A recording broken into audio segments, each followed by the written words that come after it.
Здрав начин на живот, лекување од одредени заболувања и превенција во емисијата Здравје на Радио Слободна Македонија. Во понеделник и петок.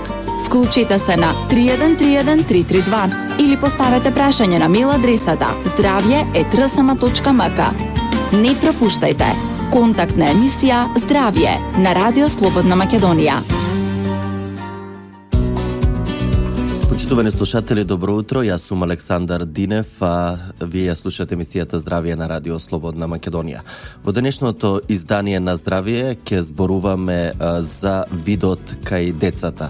На оваа тема мој соговорник во студиото е асистент доктор Ирина Богданова од Клиниката за очни болести. Доктор Богданова, добро дојдовте повторно во Здравје. Добри најдов и благодарам за поканата. Минатата емисија кога бевте гостинка во Здравје, зборувавме општо за видот кај македонските граѓани за болести на очите кои се најчести заболувања на очите. Меѓутоа денеска ве повикав конкретно да зборуваме за децата, имајќи ја во предвид статистиката која беше презентирана од страна на надлежната институција, Институтот за јавно здравје, околу систематските прегледи на децата, кои открија дека 10% од македонските ученици имаат проблеми со видот, односно 6000 основци и 3000 средношколци се кратковиди или имаат слепило за бој.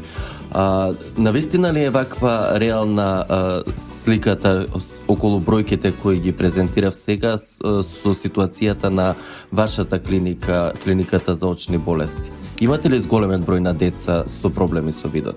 Па да ви кажам, во последниот период, односно последните години, како резултат на тоа што децата доаѓаат на преглед и на Клиниката за очни болести, сме приметиле двојно или тројно зголемување на децата кои што боледуваат од диоптрија, односно кои што имаат миопија или слепило за бој.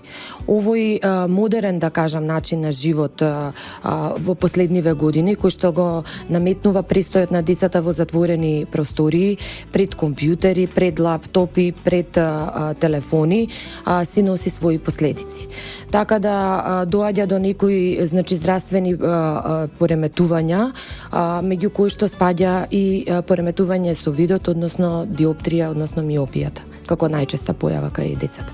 Така, значи, зголемен е бројот и на деца кои носат наочари за да можат нормално да гледаат, бидејќи во меѓувреме, како што споменавте, поради овој современ начин на живот, седењето пред компјутери и играњето игри на разни монитори, доведува до оштетување на видот. Така.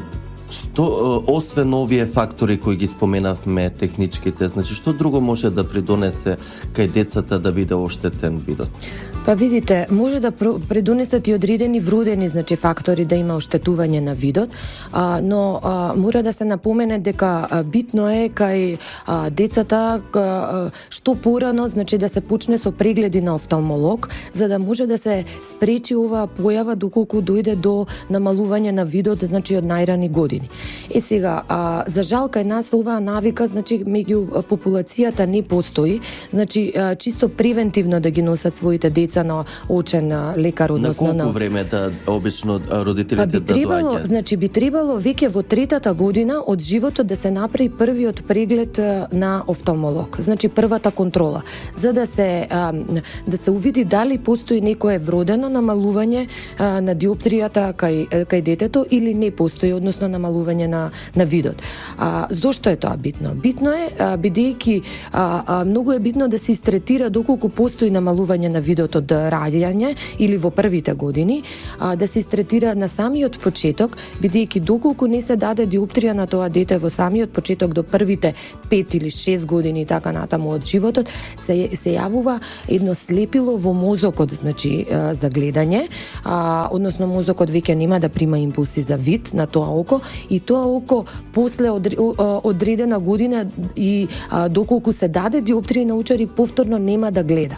Слепилото е веќе во мозок. И затоа е многу битно да се дадат научари доколку се потребни во првите години од животот. Тоа самите родители во одредени случаи не може да го приметат, значи дали е потребно на детето, а затоа е битно да се носат на овие превентивни прегледи, значи кај офталмолозите децата во третата година од животот. Така, колку често родителите практикуваат, бидејќи споменавте треба да се носат, очигледно е дека и за ова заболување, како и за голем број заболувања, превенцијата е минимална. Доаѓаат ли родители чисто да си го прегледат видот на детето од превенција без некакво заболување или без некој аларм дека нешто не е во ред? Да ви кажам, многу ретко. Значи, јас лично од мое лично искуство и бројката на пациенти што ја имам, значи минимален е бројот на пациенти, односно на родители кои што ги имаат донесено своите деца превентивно за преглед. Најголем број од родителите ги носат децата доколку приметат значи било какво невообичаено однесување значи на детето, доколку седи пред телевизор да чита, не може, доколку трепка да ја избистри сликата и така натаму, ги чеша очите. Во тој случај ги носат, значи доколку приметат некое неприродно однесување. Некој симптом. Но некој симптом, да. Или пак доколку приметат да било кое од окото се криви, значи некој од двете очи, доколку почне да се криви, но тоа е веќе да речам подоцна фаза, бидејќи окото кое што се криви не гледа. Значи тоа е првиот знак, доколку почнува да се криви едното око, значи тоа око е слабовидно.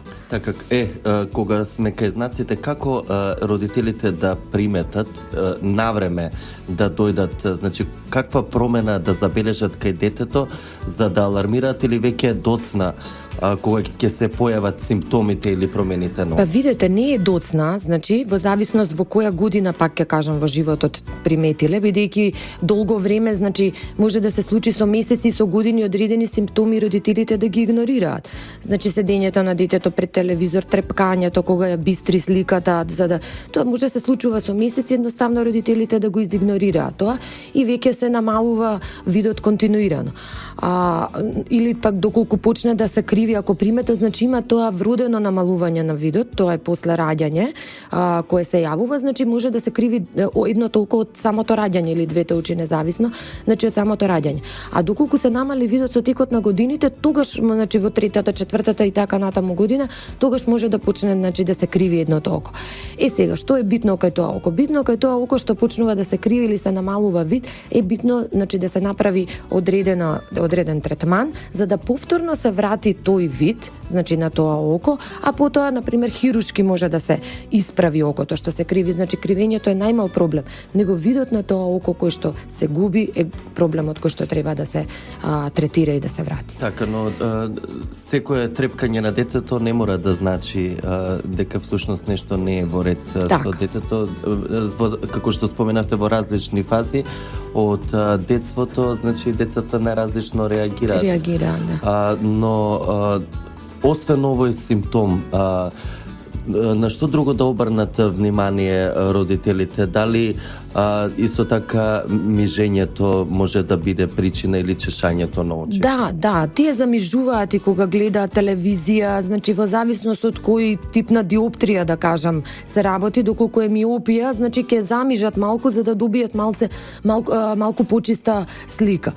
Во секој случај многу е тешко кај децата да се откријат одредени симптоми. Заради тоа се битни превентивните прегледи. Значи доколку се работи за поголемо дете, тоа веќе само ќе каже дали гледа, значи детето доколку има 6-7 години и оди на училиште ќе каже дали тешко гледа и не може, матно му се гледаат од табла, да кажам, бројки и така натаму, веќе е полесно, значи да се открие дека има проблеми со видот. Но многу мали деца кои што самостојно, да кажам, не ги изразуваат проблемите кои што ги имаат и така натаму. Тоа се деца обично до 2-3 годишна возраст. 3 годишни и 4 годишни, тие знаат дека нешто им се случува, но не може да кажат што и како. Заради тоа се битни да се прават овие превентивни прегледи кај очен лекар на децата. Затоа што, значи, се случува голем број на пати ние сами да отидеме, возрастните луѓе, чисто да си направиме некоја проверка на диоптрија и така натаму да немаме проблем, а многу ретко ги носиме децата превентивно. Затоа сакам да апелирам колку може почесто да се носат децата на офталмолог во третата година во животот на контрола. И исто така ќе се осврнеме подосна во текот на емисијата, каде што ќе поразговараме за други аспекти околу заболувањето на очите кај децата и алармантната статистика дека околу 10% од македонските ученици имаат оштетен вид. Почитувани, ја слушате емисијата Здравје на Радио Слободна Македонија. Денешен мој соговорник е асистент доктор Ирина Богданова од клиниката за очни болести. Зборуваме за оштетување на видот кај децата и како тоа да се превенира. Сега одиме со реклама и ќе се вратиме за кратко повторно со разговорот во студиото со асистент Богданова. Здрав начин на живот, лекување од одредени заболувања и превенција во емисијата Здравје на Радио Слободна Македонија. Во понеделник и петок.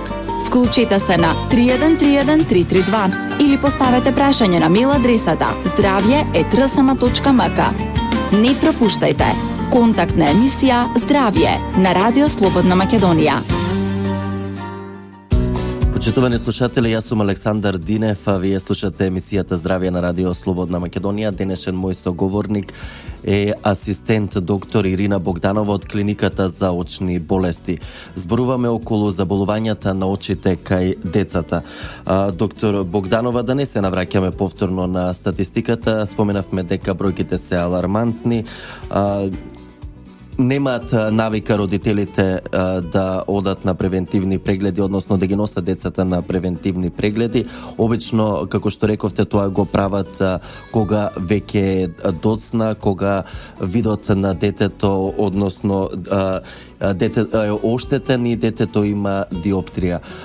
Како оди постапката понатаму на третманот на веќе заболеното око кај децата, односно оштетениот вид кај децата?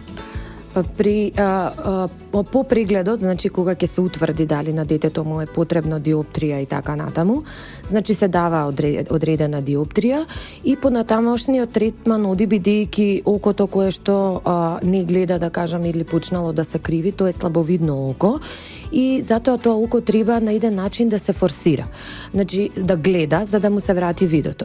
Ова форсирање на окото да гледа го правиме со оклузија, односно затварање на другото око по неколку часа во денот. Значи окото кое што понормално гледа, да кажам, има добар вид, по неколку часа се затвара со цел да се на еден начин изфорсира, значи окото кое што не гледа и да почне постепено да му се враќа видот.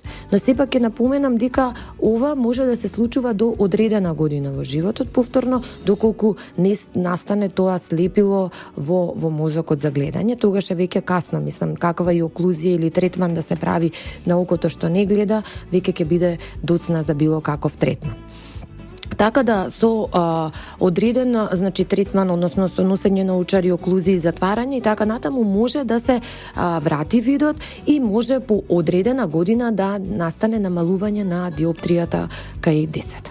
Така, споменавте носење на очари, но колку родителите го практикуваат носењето на очари кај децата или бидејќи леките во последно време, последниве години се тренд, инсистираат ли родителите наместо на очари да носат нивните деца леки за да го подобрат видот или со тоа добиваат контраефект?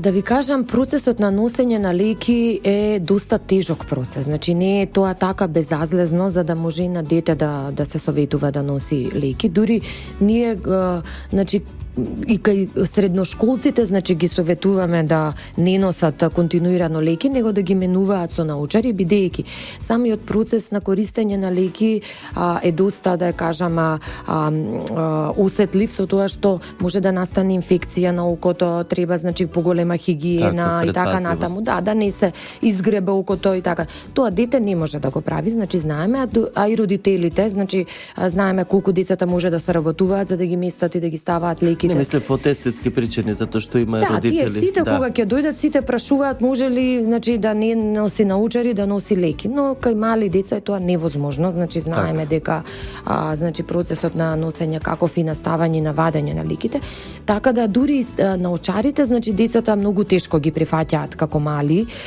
Често пати кажуваат родителите не сака да ги носи, ги вади, ги фрла по дома, ги остава и така. Значи треба да се биде многу упорен во тој еден процес, да му се објасни на детето, дури значи им кажуваме на некој начин има и дури врзување на научарите позади да не може толку лес. Значи мора да се биде многу упорен за да се носат научарите, бидејќи тоа ќе влие на понатамошниот вид на детето и на таа личност во животот. Носењето очила може да го подобри видот кај децата? Значи го подобрува до висок степен. Доколку редовно се носат, доколку редовно се прави третман, значи се или оди на диоптријата само стагнира, кај децава може да се подобри, кај децата се подобрува, а кај возрастните доколку се носат научарите, значи возрастни соодветна диоптријата стагнира. Значи кај возрастен човек таа не се намалува, а дури после одредена година, да кажам, кога ќе се појави одредено, да речем старечко пресбиопија, тогаш миопијата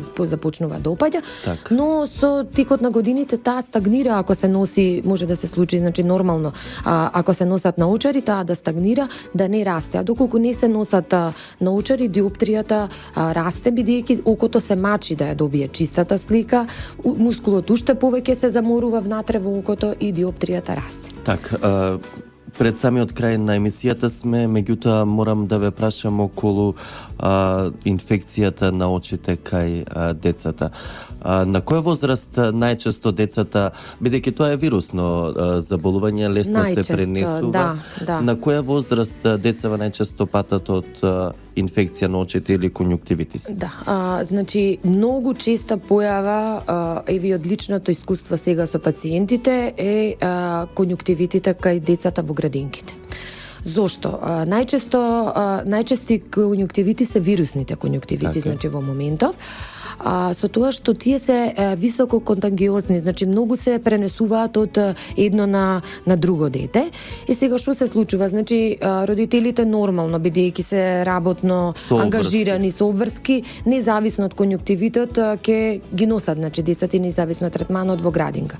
Веќе цела една група едно и од други се заразуваат децата, така да јас апелирам и повторно ќе апелирам да доколку за одредено дете приметат, значи или се дијагностицира дека болува од конјуктивит, одреден период додека е под терапија да не се носи во градинка, бидејќи има можност цела градинка, значи сите деца да се заразат. Лесно преносливо е, да. А понатаму третманот е малку потешок, значи дури по 3 недели, 1 месец, значи може да бидат упорни и да траат овие конјуктивити независно од капките што се даваат за третман, така да многу се, да речам, упорни, може да ќе го иритира окото. Ќе го чеша, се случува и да се изгребат, бидејќи тие не, мислам, и дополнителни компликации да се предизвикат. Да се направат дополнителни компликации. Така е совет до родителите доколку нивните деца имаат вакво заболување на очите, односно инфекција. Совет е да одреден, да речам, период кога е под терапија, значи нормално прво да дојдат на преглед на офталмолог, се даде соодветна терапија и одреден, барем да речем, еден краток период од една недела првите кога се силни симптомите, да не го посетува градинка детето, да се става редовно терапија, хигиена, значи со физиолошки раствор на миење на очите, никако камилица, превривање разни чаеви и така натаму што се користат.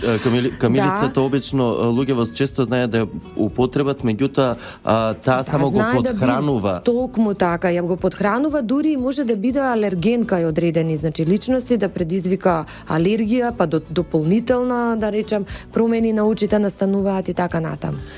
Асистент доктор Ирина Богданова, гостинка во денешното издание на Здравје. Доктор Богданова, ви благодарам за овие драгоцени совети кои ги споделивте со нашите слушатели. Се надевам дека барем дел од родителите ќе ги практикуваат овие совети кои им ги дадовте за да превенираат заболување на очите кај нивните деца.